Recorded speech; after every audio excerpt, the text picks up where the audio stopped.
Olá, exploradores do conhecimento. Sejam bem-vindos a mais um episódio da nossa jornada pelo Sapiens, onde cada capítulo revela um aspecto único da nossa incrível história como espécie.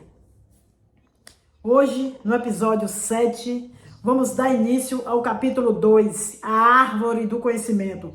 Vamos explorar como o nosso desejo inato de aprender e compreender o mundo ao nosso redor tem sido uma força motriz por trás de nossa evolução. Desde os primeiros passos da humanidade até os dias de hoje, o conhecimento tem sido a chave para o nosso progresso. Então, prepare-se para uma viagem fascinante através da história. E não esqueça de conferir os episódios anteriores para uma experiência ainda mais enriquecedora. Vamos lá? Pois é, no primeiro parágrafo do livro aqui, Sapiens, o autor Yuval Noah Harari destaca um período crucial na história da humanidade. Há 150 mil anos atrás, os Homo sapiens, nossos ancestrais diretos, já habitavam a África Oriental. No entanto, foi apenas cerca de 70 mil anos atrás que eles começaram a se expandir para outras partes do mundo. Um movimento que eventualmente levou à extinção de outras espécies humanas, como os neandertais. Aqui podemos considerar um ponto interessante. Apesar de terem um cérebro do mesmo tamanho que o nosso, os sapiens de 150 mil anos atrás não demonstravam vantagens significativas sobre outras espécies humanas em termos de inovação ou criação de ferramenta. Eles não desenvolveram tecnologias ou artes notáveis durante esse período. Para tornar isso mais relatável, pense no uso de tecnologia hoje.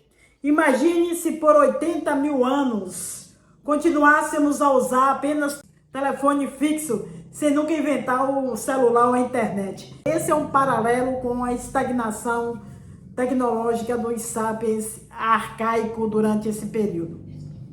Essa parte da história humana nos ensina sobre o potencial latente. Assim como os sapiens arcaicos tinham potencial para inovação, que se manifestou mais tarde, nós também podemos ter habilidades e potenciais que ainda não foram explorados ou desenvolvidos.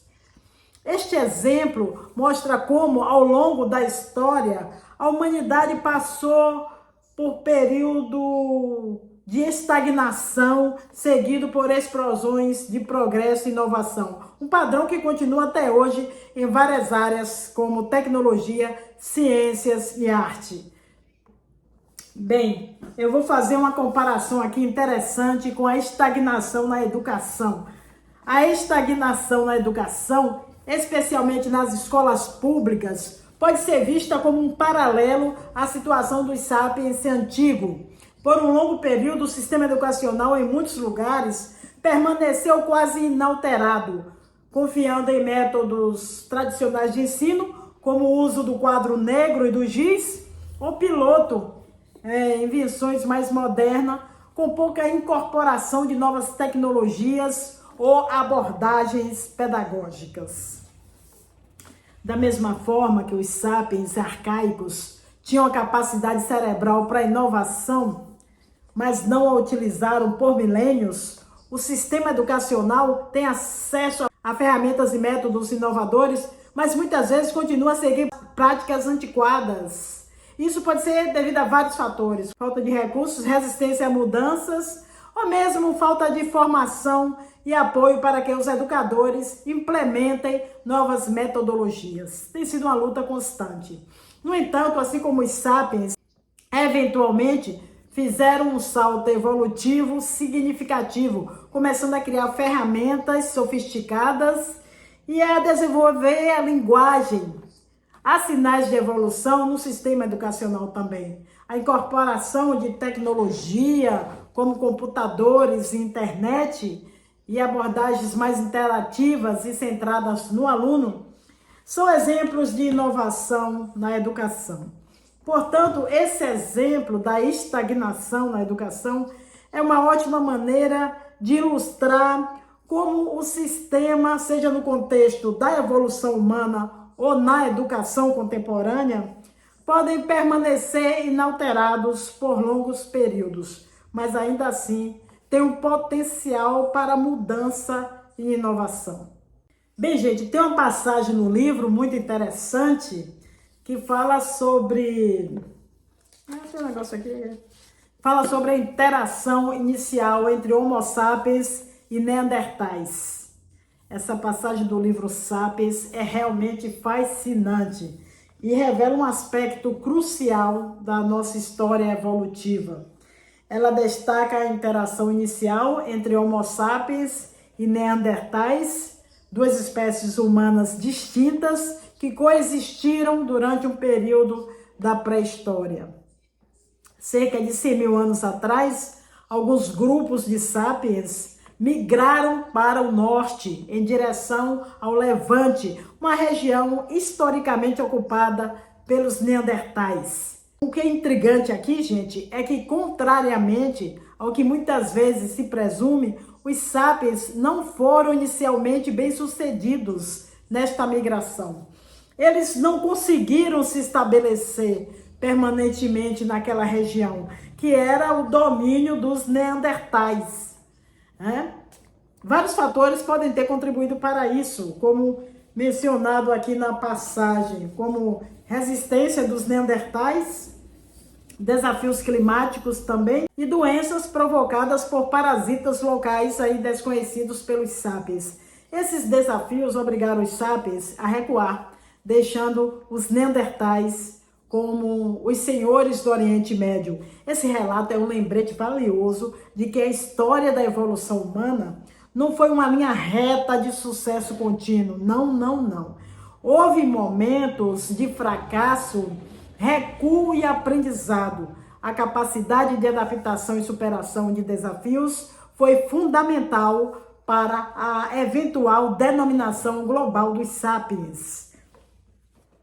Também é um exemplo interessante de como o meio ambiente e a interação com outras espécies podem moldar o curso da evolução e da história. A história dos sapiens e neandertais é um reflexo das complexidades aí da evolução. Então, essa história dos sapiens tentando se instalar no território dos neandertais e não conseguindo, é tipo quando você tenta entrar na turma popular da escola, mas eles não estão muito afim de te aceitar. Sabe como é, né? Você chega lá tentando fazer amizade, mas eles já têm lá suas próprias regras, não estão muito abertos a novato. Os sapiens, nos 100 mil anos atrás, eram tipo o novo aluno tentando se enturmar. Eles foram para o Levante, que era a escola dos neandertais, e tentaram se encaixar, mas os neandertais já mandavam naquela área e não estavam muito afim de dividir o espaço. Talvez os sapiens não estivessem preparados para o clima da escola nova. Ou quem sabe, até rolaram os bullying dos neandertais. E ainda por cima, eles poderiam ter pego os vírus estranhos que só rolavam por lá. No fim das contas, os sapiens, tipo aquele aluno que não consegue se enturmar, acabaram vazando do Levante. Eles não conseguiram ficar naquela escola, ou seja, naquela região, e tiveram que procurar outro lugar para ficar. Essa história mostra que até mesmo nossos ancestrais passaram por perrengues parecidos com os nossos. Tipo quando a gente tenta se enturmar e não rola. E também como a gente, eles aprenderam com isso, seguiram em frente aí, procurando novos lugares para viver e novas formas de se adaptar. É tipo a gente mudando de escola e encontrando novos amigos. Sempre tem um jeito de dar volta por cima, ok? Sabe quando a gente olha as fotos antigas dos nossos avós e pensa, nossa, como eles eram diferentes No livro, o autor aqui, gente, ó, tá falando mais ou menos isso. Só que sobre nossos ancestrais de 150 mil anos atrás. Eles pareciam com a gente, mas a cabeça deles funcionava de um jeito bem diferente. Pensa tipo assim, se a gente tentasse ensinar inglês, falar sobre religião, ou explicar a teoria da evolução para esses caras, seria tipo tentar ensinar seu avô a usar TikTok, a usar YouTube, a usar Facebook. Provavelmente não ia rolar, sabe? Eles tinham um jeito de pensar que era simples demais perto do nosso. Agora, se a gente tentar aprender como eles se comunicavam ou pensavam, seria tipo você entender as gírias que seus avós usavam quando eram jovens. Ia ser difícil pra caramba.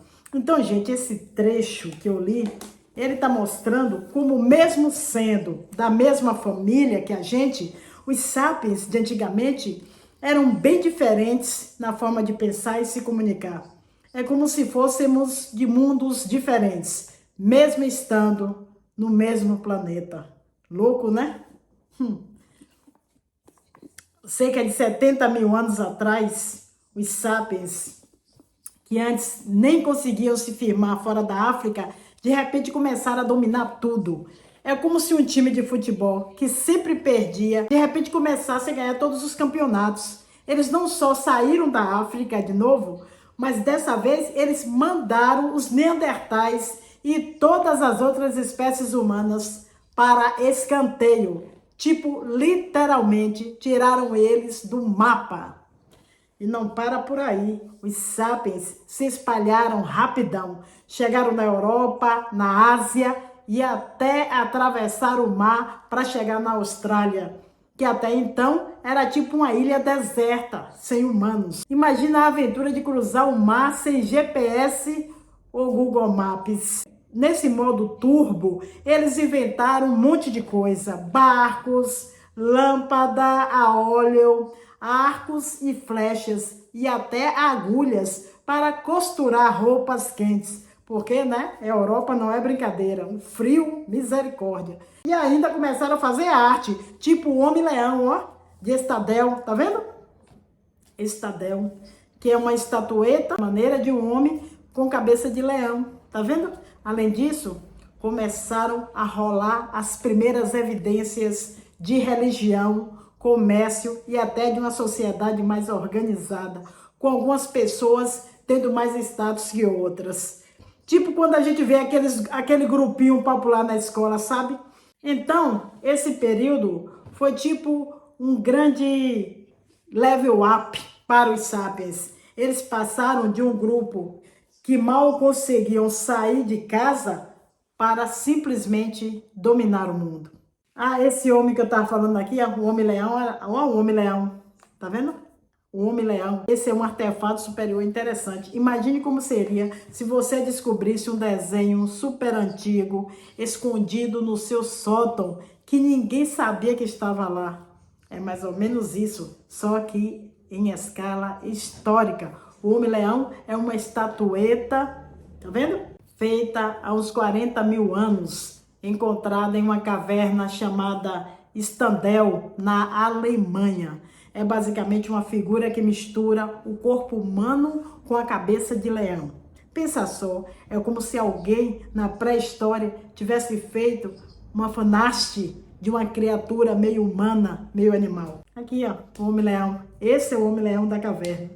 E esse aqui é o meu Homem-Leão. Esse é o meu hoje.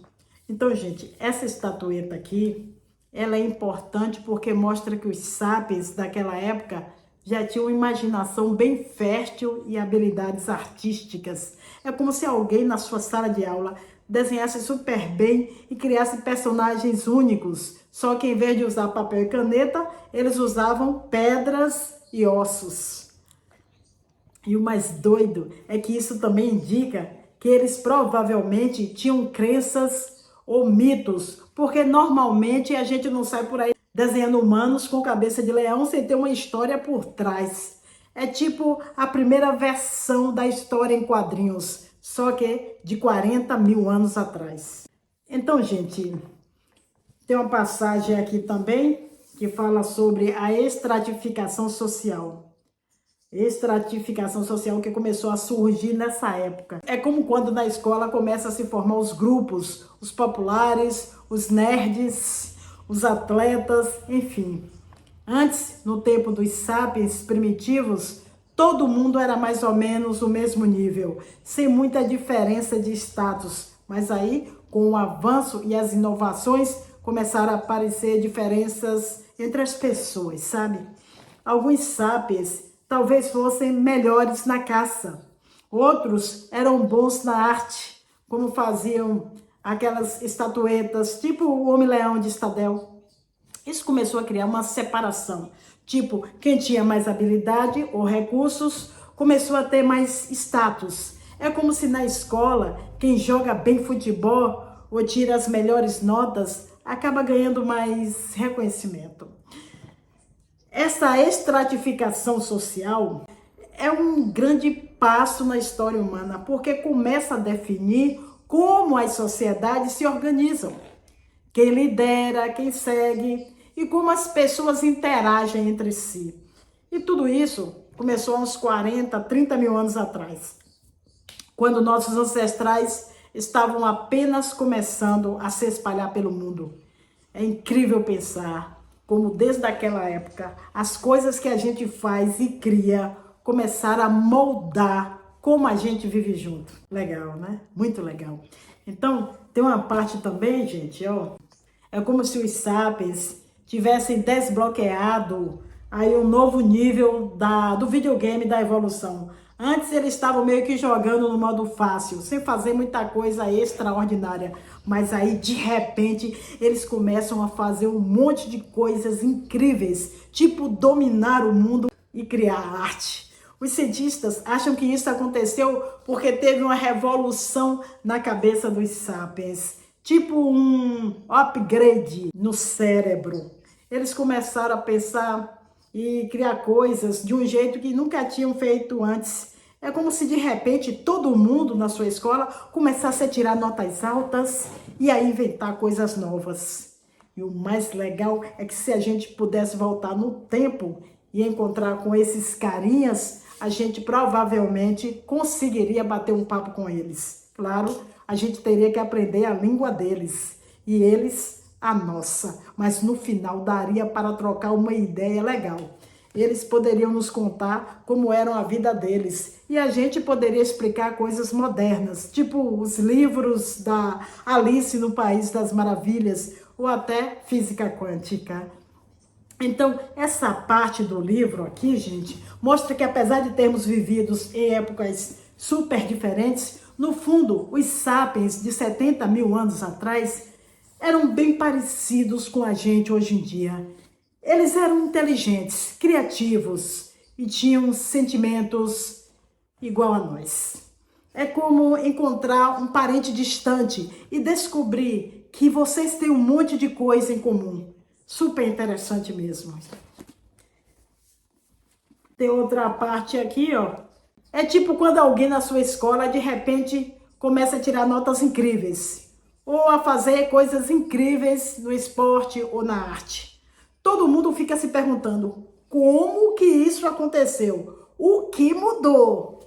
Na história dos sapiens, algo parecido rolou com a chamada revolução cognitiva. Entre 70 mil e 30 mil anos atrás, rolou uma mudança gigante na forma como os sapiens pensavam e falavam. Os cientistas acham que isso pode ter sido por causa de umas mutações aí no DNA. Tipo, algo no cérebro dos sapiens mudou por acaso. E isso deu a eles uma habilidade nova e super poderosa de pensar e se comunicar. É como se de repente você acordasse um dia e descobrisse que consegue entender e falar um monte de línguas diferentes. Ou resolver problemas matemáticos sem nem suar. Essa mudança no cérebro dos sapiens foi tão top que eles começaram a conquistar o mundo. Agora, por que isso aconteceu só com os sapiens e não com os neandertais e ou outras espécies? Que pergunta. Até hoje os cientistas acham que foi meio que na sorte. Não tem uma explicação tipo, é porque eles comiam mais frutas ou algo assim.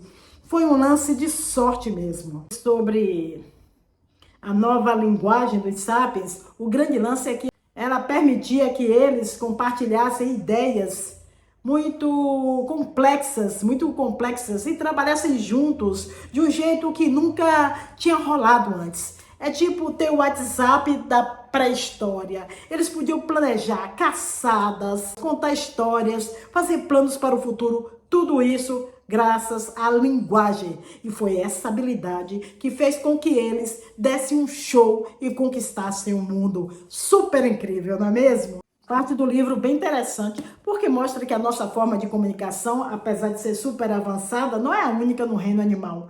É tipo quando você descobre que não é o único da sua turma que sabe jogar videogame, mas talvez seja o único que saiba jogar e fazer outras coisas, tipo resolver quebra-cabeças complexos e tudo isso ao mesmo tempo. Os animais têm suas próprias maneiras de se comunicar, tipo as abelhas que dançam para mostrar onde tem comida, os macacos verdes que têm gritos específicos para diferentes perigos. Até as baleias, minha gente amiga, e os elefantes têm sistemas de comunicação super complexos. Agora, a grande pergunta é: o que faz a linguagem humana tão especial? Não é só o fato de a gente conseguir fazer mais sons. Até um papagaio consegue imitar um monte de sons diferentes. A diferença está o que a gente consegue fazer com esses sons. A nossa linguagem é especial porque nos permite compartilhar ideias. Ideias muito complexas e abstratas. Tipo, a gente pode falar sobre coisas que não existem, como dragões ou unicórnios. Discutir sobre o passado e o futuro e até criar histórias inteiras. É como se a gente tivesse uma super ferramenta que nos permite construir e compartilhar mundos inteiros na nossa cabeça. Então, não é só o fato de a gente conseguir falar que é incrível, mas sim o que a gente consegue comunicar com essas palavras. É tipo ter um superpoder de criar e compartilhar ideias que podem mudar o mundo. Essa parte é como se a gente comparasse um celular básico que só faz ligações e manda SMS com um smartphone moderno que faz de tudo. A linguagem humana é tipo esse smartphone. A nossa capacidade de juntar sons e palavras para criar frases com significados totalmente diferentes é como ter um app infinito de comunicação. A gente não só fala o que está acontecendo agora, mas também consegue descrever coisas que aconteceram, que podem acontecer e até coisas que nunca aconteceram. Tipo, o macaco verde consegue avisar sobre um perigo imediato com um leão por perto, mas o ser humano, ele consegue contar uma história inteira sobre esse leão. Como, onde ele foi visto, o que ele estava fazendo e até criar um plano com os amigos sobre o que fazer a respeito. É uma diferença enorme. Essa flexibilidade na nossa linguagem é super poderosa, porque permite que a gente compartilhe um monte de informações, não só sobre coisas básicas do dia a dia, mas também sobre ideias complexas, planos para o futuro e até histórias inventadas que podem ensinar lições importantes ou só divertir. Então, gente, a nossa linguagem é especial, porque é como uma ferramenta super avançada que nos ajuda a entender o mundo, a nos conectarmos uns com os outros e a planejarmos juntos. É uma das coisas que nos tornam humanos e que nos permitiu construir tudo o que temos hoje. Aí tem uma nota de rodapé aqui no livro, gente, ó. Sapiens. É como se fosse um lembrete essa nota de rodapé de que quando falamos sobre a linguagem dos sapiens, estamos falando do básico da comunicação humana, não de idiomas específicos como inglês ou chinês. É tipo lembrar que mesmo que a gente jogue vários jogos diferentes no celular, todos eles são jogados no mesmo aparelho. A ideia aqui, mesmo lá atrás, na época da Revolução Cognitiva, os diferentes grupos de sapiens já tinham seus próprios jeitos de falar, que seriam como os dialetos deles. É como se em diferentes partes do playground, cada grupinho de amigos tivesse seu próprio jeito de falar, com gírias e expressões próprias. Isso mostra que a habilidade de criar e usar a linguagem é uma característica fundamental dos sapiens. Mas a forma específica que essa linguagem toma pode variar muito de um grupo para outro. E o mais legal é pensar que essa diversidade de idiomas e dialetos que começou lá atrás, hoje resultou nas milhares de línguas diferentes que a gente tem pelo mundo. É um lembrete de que, no fundo, todos compartilhamos essa habilidade incrível de se comunicar, mesmo que a gente fale de jeitos diferentes. Essa teoria é tipo quando a gente percebe que na escola as fofocas e os boatos se espalham mais rápido do que qualquer outra coisa. A ideia é que a linguagem humana se desenvolveu não só para falar sobre coisas, como onde encontrar comida ou como evitar perigos, mas principalmente para falar sobre outras pessoas. Pensa assim, saber onde tem um leão ou onde encontrar bisões é importante. Mas, neste jogo da sobrevivência, saber quem é confiável, quem está brigando com quem, ou quem é bom em determinadas tarefas, pode ser ainda mais crucial. É como saber quem são seus amigos de verdade na escola e quem pode te ajudar nos trabalhos em grupo. Nessa visão, a fofoca ou a troca de informações sobre outras pessoas é uma ferramenta super poderosa para manter os grupos sociais unidos e funcionando bem. É o jeito de saber quem faz o quê, quem pode ajudar em quê e até de manter todo mundo na linha, porque ninguém quer ser o assunto da fofoca negativa, né? Então, gente, essa teoria diz que a gente é, no fundo, um bicho super social e que nossa habilidade de falar surgiu principalmente para ajudar a gente a viver em grupo e cuidar um dos outros e manter tudo organizado. A fofoca, longe de ser uma coisa de novela, é, na verdade, uma das razões pelas quais a gente se deu tão bem como espécie. Incrível pensar que algo tão comum no nosso dia a dia pode ter tido um papel tão importante na nossa evolução. A fofoca.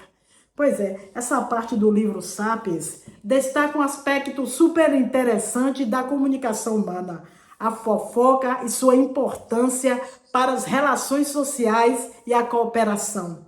Pense nisso como se fosse na escola. Tem um monte de gente, cada um com suas próprias histórias e relacionamentos. Se você tem um grupo de 50 pessoas, como o livro aqui mesmo diz, existe 1.225 relações diferentes para acompanhar. É muita informação, né? Tipo, quem é amigo de quem brigou com quem tá junto. É uma verdadeira análise combinatória da vida social. E o lance é que, embora outros animais, incluindo primatas, também se interessem por este tipo de informação social, eles não conseguem compartilhar fofocas do mesmo jeito que a gente. Os neandertais e os homo sapiens arcaicos provavelmente também tinham essa limitação. Mas aí, cerca de 70 mil anos atrás, os sapiens modernos ganharam essa habilidade de fofocar por horas. E isso mudou o jogo. Com a fofoca, eles podiam compartilhar informações sobre quem era confiável ou não. A capacidade de fofocar, algo que pode parecer banal hoje, na verdade foi essencial para os sapiens formarem grupos maiores e mais coesos.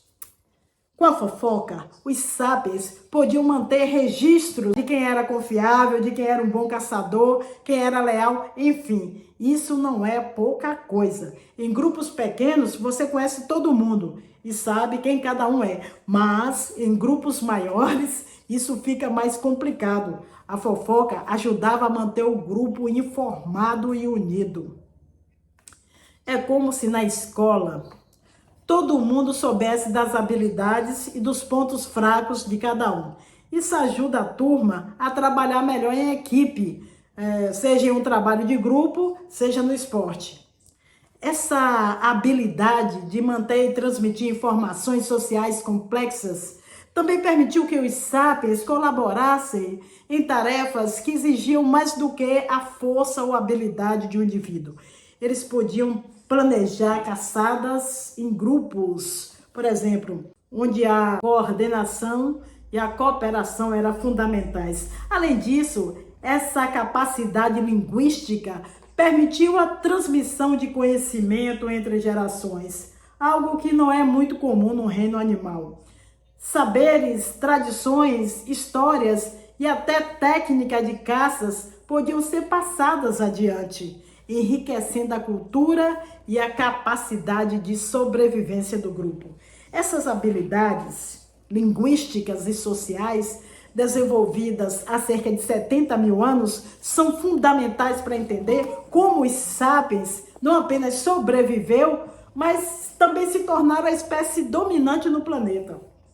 É a base da nossa capacidade de construir sociedades complexas e de viver em grandes comunidades, algo que define grande parte da experiência humana até hoje. Pois é. E tem também aqui uma parte do livro que aborda um ponto super interessante sobre a natureza humana e a comunicação. A ideia de que a fofoca é uma força motriz do desenvolvimento da nossa linguagem pode parecer estranha, mas faz muito sentido. Pense assim, mesmo hoje, a maior parte do que a gente fala e escreve, seja e-mails, telefonemas ou redes sociais, é sobre outras pessoas. A gente está sempre trocando informações sobre o que o fulano fez, o que ciclano falou. Isso é fofoca e é super natural pra gente. E não é só coisas de quem não tem o que fazer, não. Até professores de história, físicos nucleares, todo tipo de profissional, quando se reúnem, acaba falando sobre os colegas, sobre quem fez o quê, quem está brigando com quem. Um jeito de manter a coesão social, de entender que está dentro e quem está fora do grupo, de saber em quem confiar. Além disso, a fofoca ajuda a manter todo mundo na linha. Se você sabe que as pessoas vão fofocar sobre o que você faz, você pensa duas vezes antes de fazer algo errado. É o jeito de manter a ordem social sem precisar de regras escritas ou policiais. Mas o ponto mais importante que o livro traz é que a verdadeira unicidade da nossa linguagem está na capacidade de falar sobre coisas que não existem. Só os sapiens conseguem fazer isso.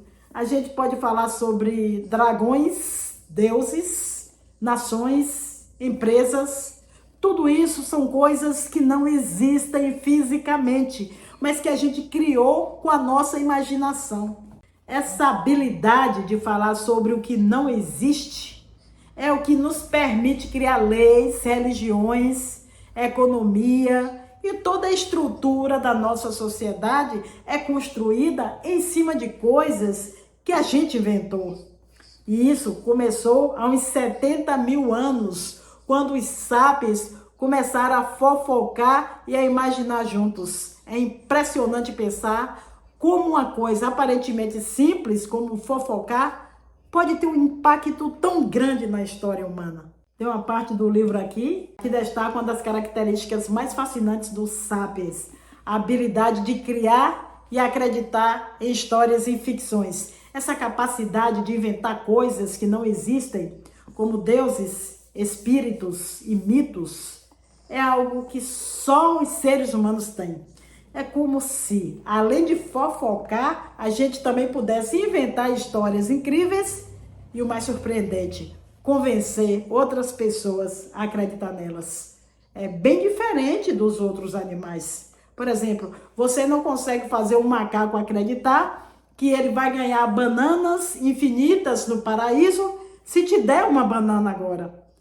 Mas os seres humanos podem acreditar em coisas assim, coisas que eles nunca viram ou tocaram. Essa habilidade de acreditar no inexistente tem um lado perigoso, é claro.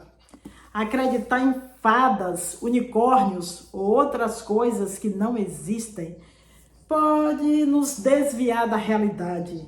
E se a gente gasta muito tempo rezando para deuses ou espíritos que talvez não existam, pode estar perdendo tempo que poderia ser usado para outras coisas mais práticas. Mas, ao mesmo tempo, essa habilidade de acreditar em ficções é super importante para a sociedade humana. Ela permite que a gente crie coisas como leis, dinheiro, governos e religiões.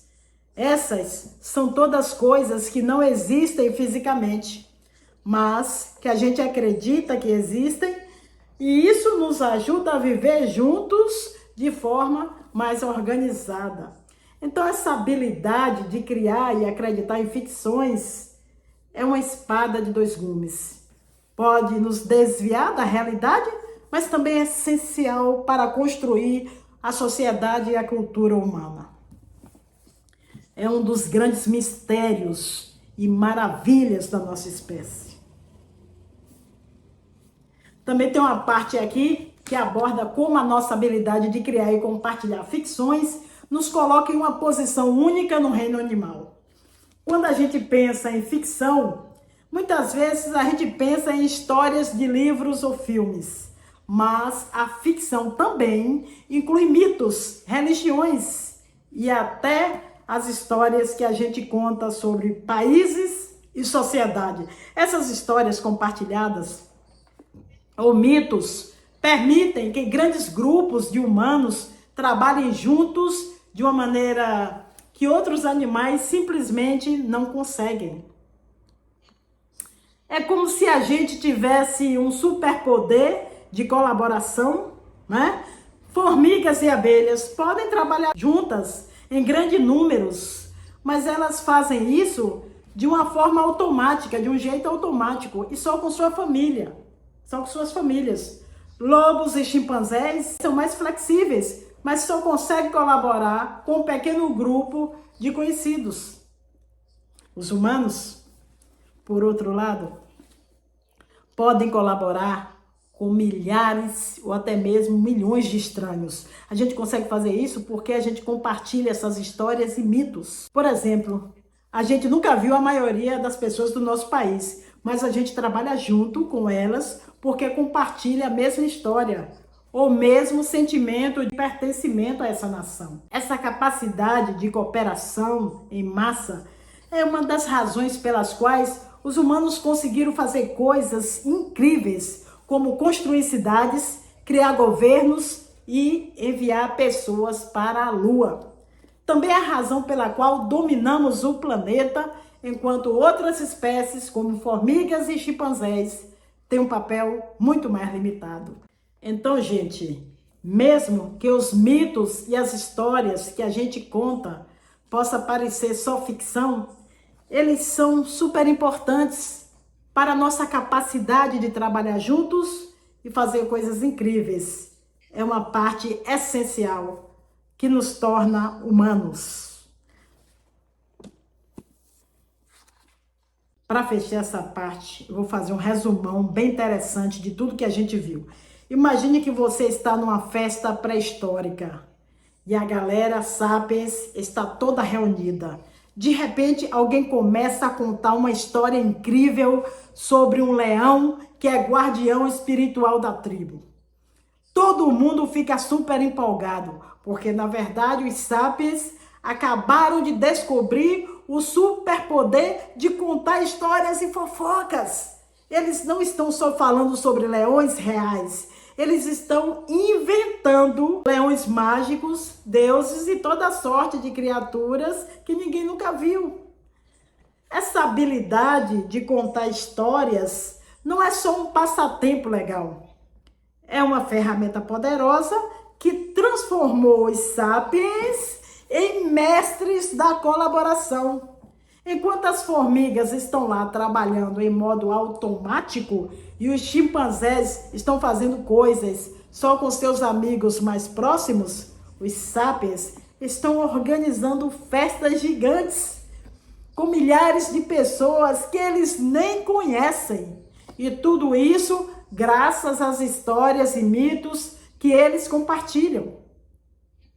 É como se os sapiens tivessem desbloqueado um chat code de cooperação em massa. Eles começaram a criar religiões, nações e todas essas coisas que nos permitem trabalhar juntos em grande escala. Isso os levou a construir cidades, governos e até viajar para o espaço. Olha que legal, cara, muito bom. Então, na próxima vez que você estiver contando uma fofoca ou lendo uma história, lembre-se, você está usando um dos superpoderes que ajudaram os sapiens a dominar o planeta. É uma habilidade que vem lá dos nossos ancestrais pré-históricos, que aprenderam a contar histórias ao redor da fogueira. E com isso mudaram o mundo para sempre, cara. Eu tive uma ideia maravilhosa. Eu vou fazer uma poesia para fechar. Com fofocas e lendas, um novo mundo desenhava. Nas fogueiras e cavernas, sua cultura moldava. Da mente veio a magia de contar o inexistente. E assim os sapiens uniam gente de toda semente. Formigas trabalham juntas, mas só com a família ao lado. Chimpanzés são mais espertos, mas só cooperam com o graduado. Já os sapiens, veja só, com estranhos faz aliança, com histórias e mitos mantém a esperança. Essa habilidade rara de criar mitos e sonhar fez os sapiens dominarem no planeta se espalhar. Enquanto outros animais na natureza encontramos, os sapiens com suas histórias, o mundo eles transformaram tanto. Então lembre, meu amigo, minha amiga, quando uma história contar, você usa um superpoder que ajudou a humanidade a avançar. Desde a pré-história até hoje, com ficções a navegar, é essa arte de sonhar e fofocar que nos ajuda a prosperar.